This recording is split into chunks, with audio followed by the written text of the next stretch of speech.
Afirmasi yang efektif itu sebenarnya kayak gimana sih? Pernah nggak kalau teman-teman lagi ngucapin suatu kalimat afirmasi yang sifatnya umum, kayak saya kaya, saya bahagia, saya berlimpah, saya dicintai, dan yang lain-lain seperti itu, yang mungkin teman-teman nyontoh waktu lagi nonton suatu video atau ngebaca di internet, di sosial media, di buku, tapi teman-teman kayak nggak bisa ngerasain kebenaran dari afirmasi tersebut.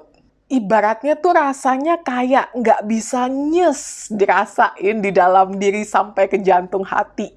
Mungkin rasanya cuman kayak ngambang aja di kepala, kedengeran kayak kosong, kayak nggak berarti, atau bahkan kadang-kadang berasa terlalu fake, berasa terlalu palsu.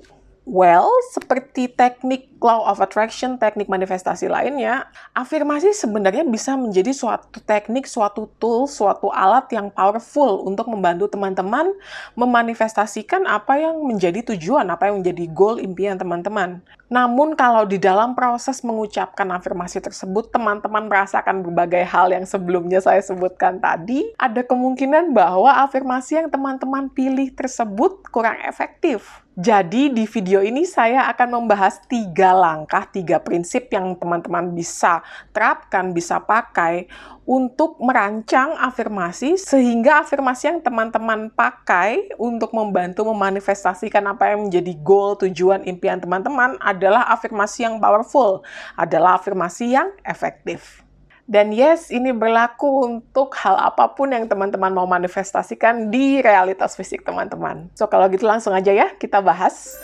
Hello and welcome, saya Nia. Saya seneng banget bisa ketemu lagi sama teman-teman buat ngebahas all things manifesting. Yes, tentang law of attraction, law of assumption, dan kawan-kawannya, juga tentang personal development dan spiritualitas universal. Dan juga saya punya beberapa e-book keren yang bisa membantu teman-teman untuk memanifestasikan apa yang menjadi goal, tujuan, impian teman-teman. Atau kalau mau diarahkan secara langsung, secara personal sama saya juga bisa. Semua linknya ada di description box di bawah ya. Alright, mungkin kita harus ngebahas dulu afirmasi itu sebenarnya kayak gimana sih kalau dalam konteks law of attraction atau dalam konteks manifestasi secara sadar. Pertama, yang kali ini saya bahas di dalam video ini adalah afirmasi yang kita ucapkan secara sadar. Loh, emangnya ada afirmasi yang kita nggak sadar ngucapinnya? Well, ada. Itu biasanya disebutnya dengan inner conversation atau inner dialogue atau self-talk. Nah, kalau secara umum, afirmasi itu berarti suatu pernyataan yang menyatakan bahwa kita setuju terhadap suatu hal. Atau pernyataan bahwa suatu hal memiliki kebenaran.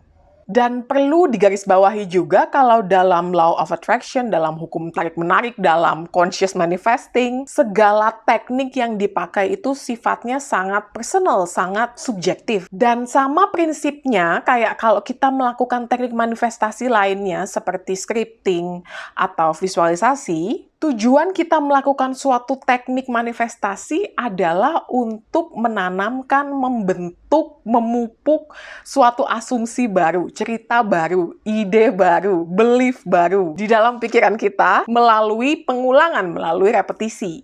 Setelah kita berhasil memberikan impresi, memberikan kesan ke dalam pikiran kita yang isinya cerita baru, ide baru, asumsi baru, belief baru tersebut, maka kemudian berbagai opportunity, kesempatan, kejadian akan bermunculan di realitas fisik kita dan kita akan menjadi sadar terhadap berbagai hal tersebut. Seriously, kadang itu berasa kayak ajaib banget, magical banget. But, well, that's how it works. Memang kayak gitu cara kerjanya.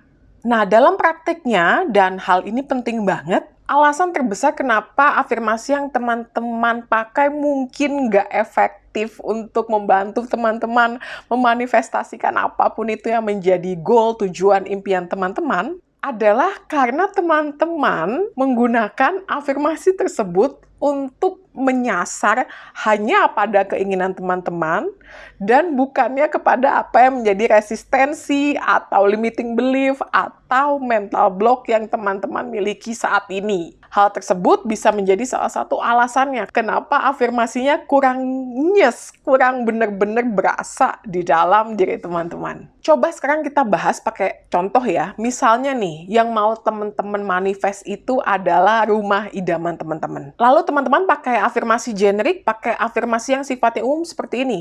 Saya bahagia tinggal di rumah idaman saya, atau saya bersyukur tinggal di rumah idaman saya, atau saya sangat bahagia memiliki rumah idaman saya, atau saya sangat bahagia memiliki rumah senilai 10 miliar, atau hal-hal yang serupa seperti itu. Afirmasi tersebut sebenarnya positif, yes, that's correct, itu benar. Dan afirmasi tersebut juga menyasar apa yang menjadi keinginan teman-teman. Hal ini juga benar. Namun demikian, dengan berbagai belief, dengan berbagai asumsi, berbagai kepercayaan, berbagai cerita yang teman-teman punya di dalam pikiran teman-teman, di dalam kepala teman-teman, tentang bagaimana hidup ini bekerja, atau tentang suatu hal yang ingin teman-teman manifestasikan, afirmasi yang sifatnya terlalu umum, terlalu generik akan menjadi kurang efektif untuk memberikan impresi, untuk memberikan kesan ke dalam pikiran teman-teman terhadap hal yang mau teman-teman manifestasikan. Jadi sekarang saya akan masuk ke 3 langkah, 3 prinsip yang bisa teman-teman terapkan ketika teman-teman sedang merancang afirmasi yang mau teman-teman gunakan di keseharian teman-teman. Yang pertama, ini penting banget. Sebelum mulai merancang suatu afirmasi yang teman-teman ingin gunakan, teman-teman tentukan dulu secara spesifik, secara detail apa yang menjadi goal, tujuan, impian teman-teman tersebut. Kita pakai lagi contoh rumah impian atau rumah idaman. Kondisi rumah impian bagi orang yang satu dengan orang yang lain itu bisa jadi sangat berbeda. So, be spesifik. Di daerah mana, di kota mana, atau di negara mana, atau apakah harus di tengah kota, di dekat gunung, di dekat pantai. Seperti apa itu rumah idaman impian teman-teman? Lalu berapa luasnya? Seperti apa arsitekturnya? Apakah teman-teman pengen rumah teman-teman dekat dengan keluarga atau dekat dengan kantor? Hal-hal seperti itu yang saya maksudkan dengan spesifik terhadap apa yang menjadi impian kita, terhadap apa yang menjadi goal kita. Rancang dulu di dalam pikiran teman-teman, di dalam imajinasi teman-teman, seperti apa sih kondisi rumah idaman tersebut. Lalu kalau sudah selesai merancang seperti apa keadaan rumah idaman tersebut, langkah yang kedua, langkah ini sangat penting untuk merancang, merangkai afirmasi yang efektif yang akan teman-teman pakai untuk membantu memanifestasikan apa yang menjadi goal, tujuan, keinginan teman-teman. Dalam langkah ini, yang akan teman-teman lakukan adalah mengungkapkan, menyingkap asumsi atau belief atau cerita apa yang saat ini ada di pikiran teman-teman yang terkait dengan apa yang mau teman-teman manifestasikan. Karena resistensi, mental block, limiting belief, asumsi tersebut merupakan hal yang membatasi teman-teman di dalam pikiran teman-teman untuk teman-teman mendapatkan, mewujudkan, memanifestasikan apa yang menjadi goal, keinginan, impian teman-teman di realitas fisik. Jadi teman-teman sebisa mungkin benar-benar ngulik apa sih cerita, asumsi, belief, ide yang sekarang ada di pikiran terhadap apa yang mau dimanifestasikan. Caranya gimana? Caranya gampang banget. Caranya adalah dengan bertanya ke dalam diri sendiri, dengan merefleksikan ke diri sendiri. Tanya aja exactly seperti ini ke dalam diri sendiri, ke dalam pikiran teman-teman. Pikiran atau asumsi atau kepercayaan seperti apa yang aku miliki sehingga membatasiku untuk mendapatkan rumah impian ini. Coba tanya kayak gitu ke dalam diri teman-teman. Atau kalau teman-teman lagi manifesting hal yang lainnya, tinggal rumah impiannya digantikan dengan objek yang teman-teman mau manifest. Kayak misalnya pasangan impian, karir impian, bisnis impian, dan lain sebagainya. Tinggal disesuaikan aja. Dan ini seriously pertanyaan yang sangat mendalam, sangat powerful untuk ditanyakan ke dalam diri teman-teman sendiri tentang apapun itu yang teman-teman sedang manifestasikan di realitas fisik teman-teman. Nah, ini serunya ketika teman-teman sudah menanyakan hal tersebut, menanyakan ke diri sendiri, sebenarnya hal apa sih yang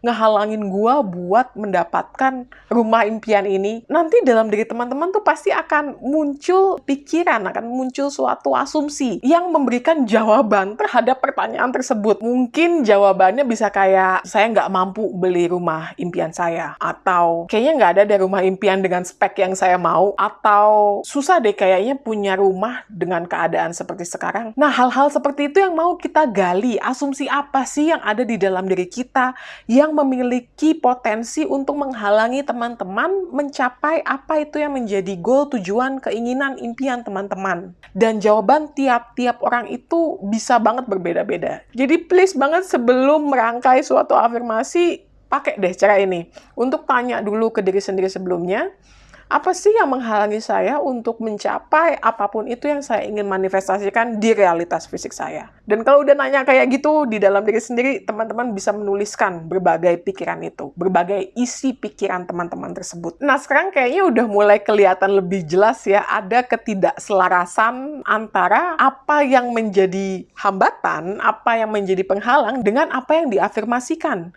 Kalau afirmasi itu salah satu tujuannya untuk menjawab berbagai penghalang tersebut, ya tentu saja menggunakan afirmasi yang terlalu generik, terlalu umum, nggak bisa dengan efektif membantu teman-teman untuk memanifestasikan apapun itu yang menjadi goal, tujuan, impian teman-teman. Kalau dari contoh yang sebelumnya saya berikan, sebenarnya kita juga bisa menganalisa tentang apa sih sebenarnya block atau resistensi atau limiting belief yang ada di dalam diri kalau misalnya keluarnya jawaban seperti itu. Kayak misalnya asumsi tentang saya nggak mampu membeli rumah idaman saya. Itu berarti keterkaitannya adalah tentang abundance, tentang keberlimpahan. Berarti teman-teman bisa mulai work on, bekerja di area yang berhubungan dengan keberlimpahan, dengan abundance. Atau kalau misalnya asumsi yang keluar dari pikiran itu adalah yang berkaitan dengan kayaknya nggak ada deh rumah yang sesuai dengan spek yang saya mau. Itu berarti asumsi yang dominan yang ada di dalam diri teman-teman adalah tentang scarcity mindset atau mindset kelangkaan.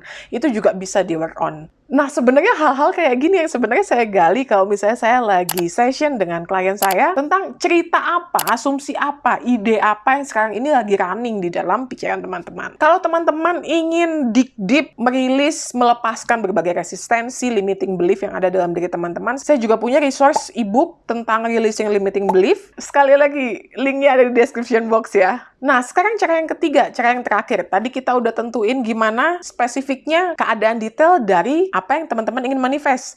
Lalu kita juga udah tahu asumsi atau belief atau ide apa sih yang sekarang ada di dalam pikiran teman-teman yang berkaitan dengan apapun itu yang teman-teman mau manifestasikan. Sekarang yang ketiga adalah saatnya merangkai kalimat afirmasi yang efektif sesuai dengan hal yang sebelumnya sudah teman-teman gali tersebut. Berdasarkan contoh sebelumnya yang udah kita bahas di langkah kedua, teman-teman bisa bikin afirmasi seperti ini. Saya bisa menemukan cara untuk membeli rumah idaman saya. Aku mampu untuk membeli rumah idamanku.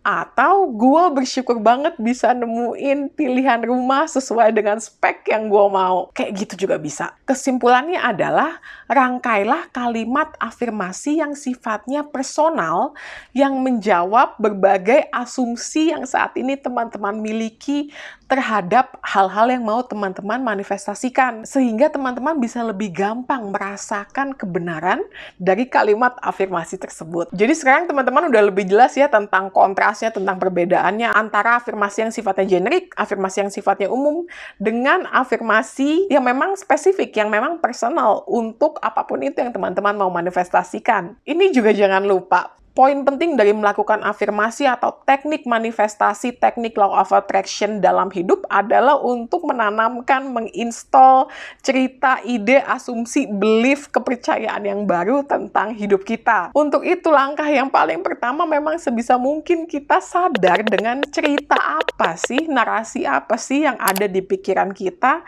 tentang berbagai hal yang mau kita manifestasikan tersebut. Karena cerita yang saat ini sedang berjalan, cerita yang saat ini sedang running di pikiran kita memiliki potensi untuk membatasi kita dalam memanifestasikan berbagai goal, impian, tujuan kita. And as always, I wish you joyful day and life. See you again in the next video. Bye!